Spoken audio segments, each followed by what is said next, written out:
Hi friends, ఎలా ఉన్నారు? అందరు బాగున్నారని అనుకుంటున్నాను.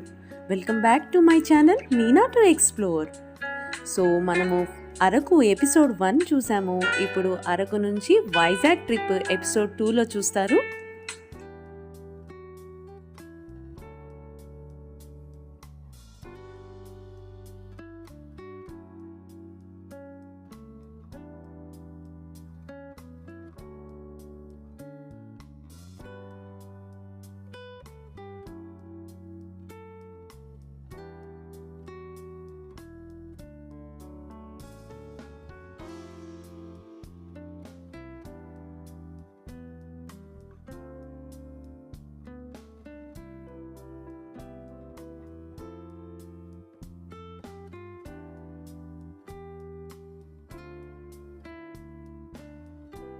ఈ అరకులో మార్నింగ్ 11 అయినా కానీ చాలా చల్లగా ఉందండి. అసలు ఫాగ్ కూడా కనిపిస్తుంది. ఆఫ్టర్నూన్ 2:30 కూడా ఫాగ్ కనిపిస్తూనే ఉంది. ఈ సమ్మర్లో ఇలాంటి హిల్ స్టేషన్స్కి వస్తే చాలా బాగుంటుంది.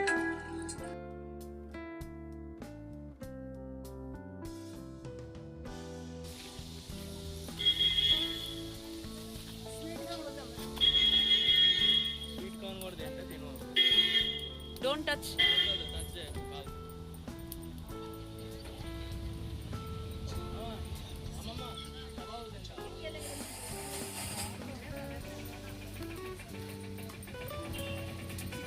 Kebabs తినండి అమ్మా, kebabs.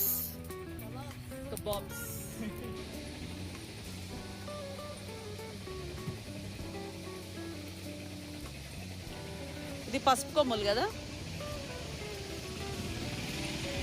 ఇవేంటి మొత్తం ఆవాలు, స్పైసెస్, అవిసె గింజలు. ఇది కసూర్ మేతి. ఓకే, కాఫీ పొడి కావాలి.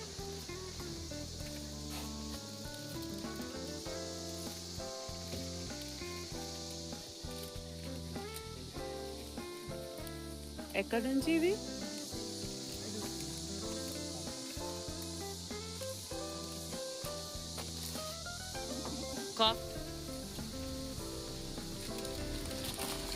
Coffee beans.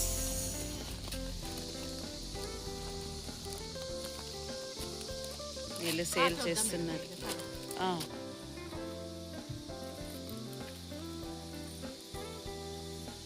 ఇక్కడ కుంకుడుకాయలు కూడా అమ్ముతున్నారా?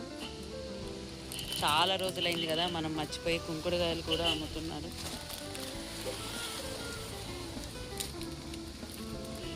మళ్ళీ వీళ్ళు వేరేనా? కాఫీ తీసుకుంటున్నా నేను, కాఫీ తాగుతున్నా ఇక్కడ. చాలా వేడివేడిగా ఉంది కాఫీ. కొంచెం పక్కకు పెడతాను.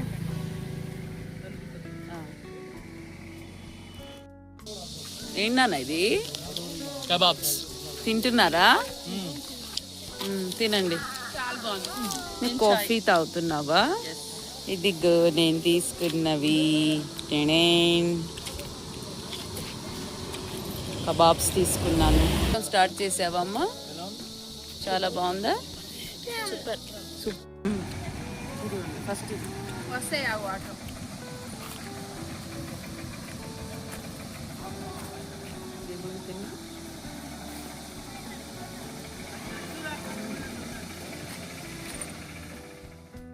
చూస్తున్నారు కదా ఫ్రెండ్స్, అరకు ప్రధానంగా కాఫీ తోటలకు ప్రసిద్ధి చెందింది. ఇక్కడ తేయాకు కంటే అంటే టీ తోటల కంటే కాఫీ తోటలే అత్యంత ప్రాచుర్యం పొందాయి. తూర్పు కనుమల్లో ఈ అందమైన హిల్ స్టేషన్లో గిరిజనులు సేంద్రియ పద్ధతిలో అద్భుతమైన కాఫీని పండిస్తున్నారు. అరకు మరియు కాఫీ తోటలకు సంబంధించిన ముఖ్యమైన వివరాలు చాలా ఉన్నాయి, కానీ మనకి ఇక్కడ టైం ఉండదు. సో అరకు కాఫీ ప్రపంచవ్యాప్తంగా గుర్తింపు పొందింది. గిరిజనులు, రైతులు రసాయనాలు వాడకుండా ప్రకృతి సిద్ధంగా అరబికా కాఫీని ఇక్కడ పండిస్తారు. టూరిస్టు అరకులోయలోని కాఫీ తోటల్లో అంటే కాఫీ ప్లాంటేషన్స్కి నేరుగా విహరించవచ్చు. సుంకరమెట్టు, అనంతగిరి పరిసర ప్రాంతాల్లో ఈ తోటలు విస్తరించి ఉన్నాయి. ఇక్కడ కాఫీ తోటల్లో పాటు దట్టమైన అడవులు, జలపాతాలు మరియు బొర్రా గుహలు పర్యాటకులకు విశేషంగా ఆకట్టుకుంటున్నాయి. ఈ అరకు నుంచి వైజాగ్కి వెళ్ళాము. సో ఇక్కడ వైజాగ్లో పర్యాటక ఆకర్షణలో రామకృష్ణ బీచ్ అంటే ఆర్కే బీచ్ ఒకటి. బంగాళాఖాతం తీరాన ఉన్న ఈ బీచ్కు ఇక్కడకు సమీపంలో ఉన్న రామకృష్ణ మిషన్ ఆశ్రమం వల్ల ఈ పేరు వచ్చింది. ఇక్కడ సాయంత్రం వేళల్లో చల్లటి గాలిని ఆస్వాదిస్తూ బీచ్లో నడవడం చాలా బాగుంది. ఇసుక తిన్నెలపై కూర్చొని వేడి వేడి మసాలా మిక్చర్ బజ్జీలు తింటూ ఈ సన్సెట్ని చాలా బాగా ఎంజాయ్ చేశాము. ఇది ఒక అద్భుతమైన అనుభూతి. ఇక్కడ ఇంకా చూడాల్సిన ప్లేసెస్ ఏంటంటే సబ్మెరైన్ మ్యూజియం అండ్ విమాన మ్యూజియం, విక్టరీ ఎట్ సీ, ఇలా కాళికామాత ఆలయం, ఇలా చాలా ఉన్నాయి. మేమైతే ఈ బీచ్ తర్వాత నెక్స్ట్ డే మేము కైలాసగిరి వెళ్ళడం జరిగింది.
Next day morning fresh up అయ్యి యారడా బీచ్కి వెళ్ళాము. యారడా బీచ్లో అసలైతే చాలా హ్యాపీగా అనిపించింది. అక్కడ క్లమ్సీగా ఎవ్వరూ లేరు. సో మేము ఒక్కళ్ళమే ఉన్నాము. చాలా బాగుంది. వాటర్ కూడా చాలా ఫ్రెష్గా ఉన్నాయి. కాకపోతే సన్నీ డే కదా, మార్నింగ్ 8:30కి చాలా ఎండగా ఉంది. ఒక 15 మినిట్స్ ఎంజాయ్ చేసేసి తర్వాత బ్రేక్ఫాస్ట్ చేసేసి బస్ ఎక్కేసాము. డైరెక్ట్గా రూమ్కి వచ్చేసి ఇంకా కొంచెం సేపు రిలాక్స్ అయ్యి ఈవినింగ్ 4 o'clockకి అట్లా కైలాసగిరి వెళ్ళాము.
వస్తుందో రాదో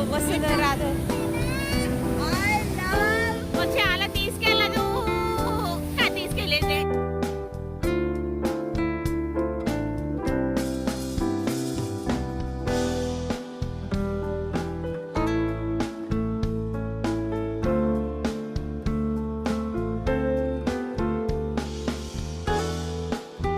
కైలాసగిరి రోప్ వేకి వచ్చేసామండి. టికెట్ వచ్చేసి 250 పర్ హెడ్, కానీ చాలా భయంగా అనిపించింది. మేము ఎక్కగలం అనుకున్నాం, కానీ ఎక్కాక ఎక్కడ కింద పడుతుందో, ఈ యాక్సిడెంట్ అవుతే అమ్మో ఇంకా మామూలుగా ఉండదు. ఫ్యామిలీ అంతా అసలే ఒకే బాక్స్లో ఉన్నామని చాలా టెన్షన్ పడ్డాము.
ఫోటో కూడా తీయొచ్చు నాన్న, ఇగో ఇక్కడ.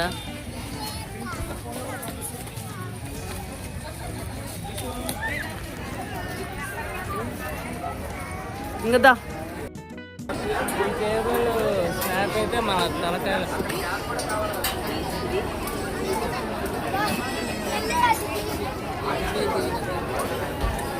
అదేంటి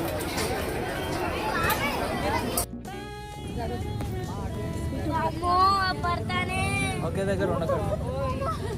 అమ్మో ఓ ఎంత ఎంత కొత్తగా ఉందో. ఇది కాళ్ళు పడేయాలి.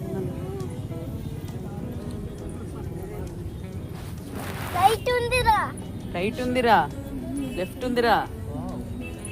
మమ్మీ చూడు ఎలా ఉంది.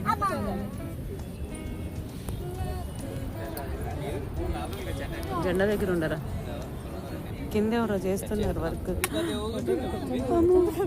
ఊగుతుందిరా.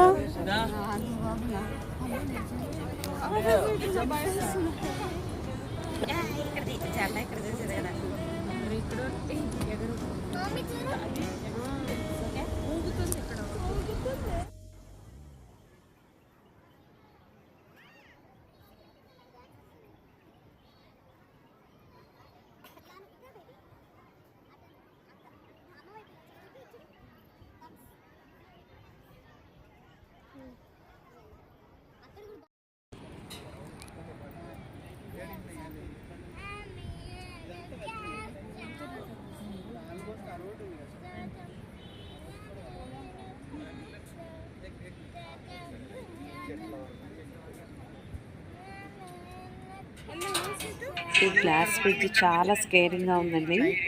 ఎంత స్కేరింగ్ అంటే నైట్ టైం వెళ్తేనే మాకు వణుకొచ్చేసింది. ఇంకా డే టైంలో గ్లాస్ బ్రిడ్జ్ మీద నడిస్తే మామూలుగా ఉండదు. పండు I love you.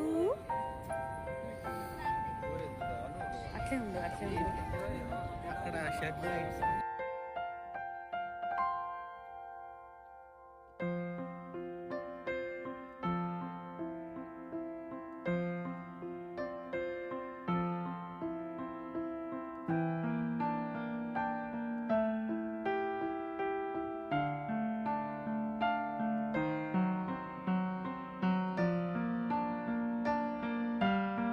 So Kailasagiri నుంచి ఇంకా రూమ్కి వెళ్ళేసి మంచిగా రెస్ట్ తీసుకొని అర్లీ మార్నింగ్ ఇంకా ఖమ్మం వచ్చేసామండి వందే భారత్లో. సో వాళ్ళు స్నాక్స్ అండ్ బ్రేక్ఫాస్ట్ ప్రొవైడ్ చేశారు. చాలా క్విక్ జర్నీ అనిపించింది. 5 అవర్స్ జర్నీ అండి, ఎందుకంటే ఇన్ని రోజులు టైర్డ్ అయ్యాం కాబట్టి వందే భారత్ బుక్ చేసుకున్నాము ఇమీడియట్గా రావచ్చు అనేసి.